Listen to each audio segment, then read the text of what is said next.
Jandarmii opresc pe protestatari, însă noi le-am întins o capcană jandarmilor, poliției și autorităților și au căzut în ea. Pentru că fiecare act, fiecare amendă pe care au dat-o acestor oameni se transformă într-un dosar penal, atât pentru domnul Predoiu, atât pentru Nicușor Dan, pentru prefect, pentru șeful dispozitivelor Jandarmeriei Române, precum și pentru Guvernul României în frunte cu Ciolacu, care au făcut nu numai un abuz în serviciu, ci un abuz de drept.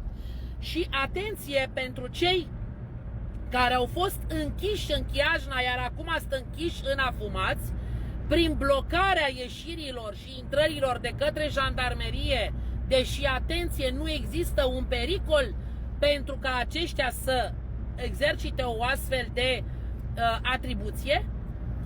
În acest moment mai este vorba și de sechestrarea unor oameni și punerea în pericol a vieților omenești, a transportatorilor și a fermierilor, pentru că aceștia nu au mâncare, nu au apă, nu au ceai, nu au condiții, iar tu, Guvernul României, precum Departamentul de Situații de Urgență, Prefectura, Primăria, ai obligația să acorzi primul ajutor și să acorzi îngrijiri cetățenilor români, chiar dacă protestează împotriva ta. Asta înseamnă o societate democratică. Capcana pe care le-am întins-o a fost pentru jandarmi, pentru guvern, pentru prefectură și pentru primărie și au căzut în ea.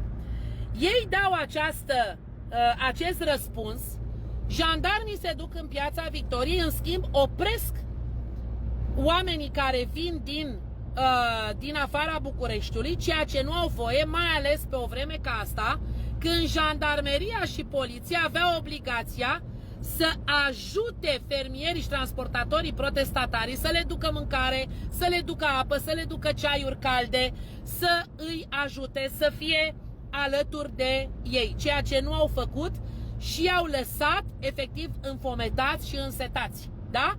Bun, au căzut în capcană și se mai adaugă încă 3-4 infracțiuni din cele pe care vi le-am menționat până acum, astfel încât nu există ca măcar unul să nu fie condamnat. Atenție, domnilor din primărie, nu vă jucați cu avocații. Bun, ce fac eu ulterior?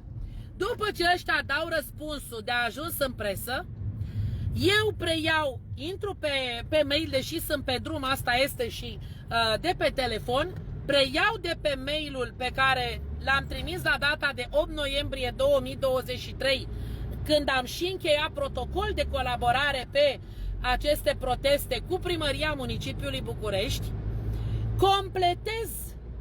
fac completare la respectivul protocol, la respectiva notificare și le menționez că măresc timpul de protest, având în vedere măsurile dictatoriale ale Guvernului, Președinției, Parlamentului, primăriilor și prefecturilor, 24 din 24 de ore, și că cedez spațiu într-un interval de timp nelimitat protestatarilor, transportatori și fermierilor, precum și tuturor protestatorilor civili, șoferi, toți cine vrea, atâta timp cât respectă condițiile articolului 39 din Constituție, astfel încât, în conformitate cu legea, Partidul SOS România și senatoarea Diana Iovanovici-Oșacă cedează acest spațiu, da, subînchiriază cu titlu gratuit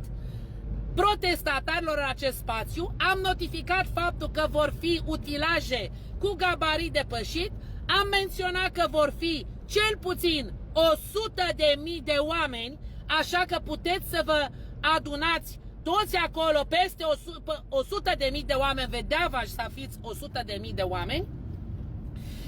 Așa că, din punct de vedere legal, nicio amendă și niciun dosar pe care jandarmii l-au făcut și îl fac nu poate fi susținută, ci este un abuz și vor răspunde și din punct de vedere penal, și din punct de vedere administrativ, și din punct de vedere civil. Da?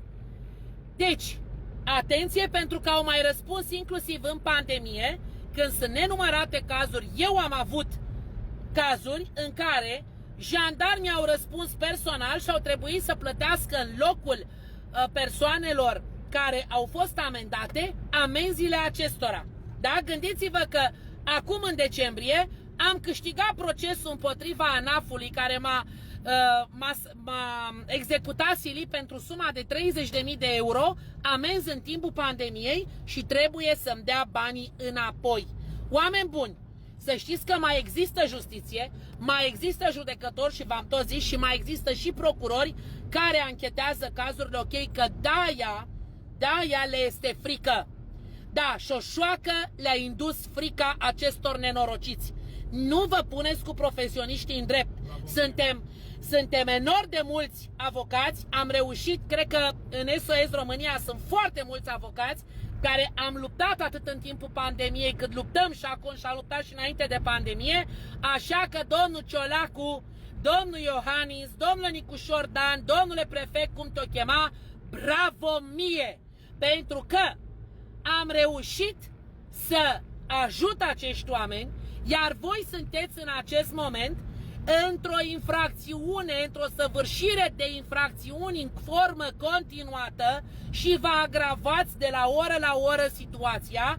De aceea ați ieșit repede cu acel comunicat, pentru că știați că ăștia analfabeții funcționali și inculții juridic de la guvern habar nu au ce înseamnă și cu ce se mănâncă legea manifestațiilor și protestelor și articolul 39 din Constituția României. Dar trebuia să dați un răspuns și ați pasat răspunderea către Jandarmeria Română și către Poliția Română, crezând că vă spălați pe mâini și nu răspundeți. Răspundeți. Toată acea comisie care trebuie să încheiați protocoale cu protestatarii, astăzi a scăzut într-o gravă capcană. Și atunci ce am făcut? Am solicitat, v-am spus, prelungirea orarului 24 din 24, am oferit spațiu pe timp nelimitat, da, acestor protestatari, am sesizat primăria și jandarmeria și poliția cu faptul că avem aceste utilaje agricole cu gabarit depășit, cu absolut, că sunt tiruri, că sunt autocare, că sunt taxiuri și așa mai departe, și că trebuie să permită deplasarea acestora pe drumurile publice, pe orice drum public.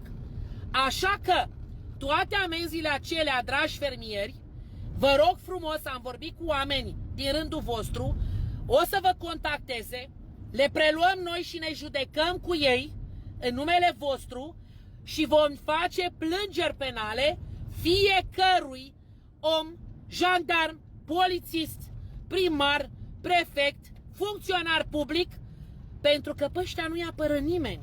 Data viitoare nu o să mai pună unul mâna să-și bată joc de fermieri și de transportatori și de orice protestatar. Dacă vreți să ne jucăm juridic, ne jucăm juridic cât vreți voi.